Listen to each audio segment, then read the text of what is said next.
कहती है कि पहले वक्तों में एक अरबी ने अपनी बीवी को तलाक दे दी।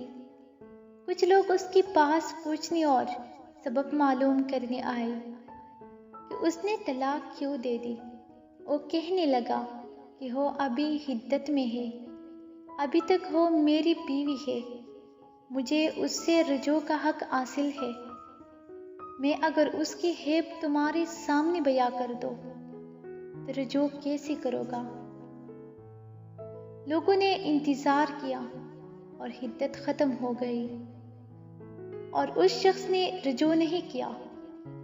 लोग दोबारा उसके पास आए तो उसने कहा, अगर मैंने अब उसके बारे में कुछ बताया तो ये उसकी शख्सियत मसख करने के मुतरादिफ होगा और कोई भी उससे शादी नहीं करेगा।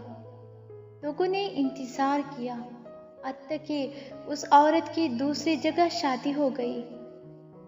लोग फिर उसके पास आए और तलाक का सबब पूछने लगे। उस अरबी ने कहा, अफचुन के वो किसी और की इज्जत है और मरूद का तकाजा ये है कि मैं पराई और अजनबी औरत के बारे में अपनी ज़बान बंद रखूं। क्या आज के दौर में है ऐसे लोग? बल्कि कहीं रिश्ता होने लगे तो बेशुमार गलती निकाल कर बता देती है।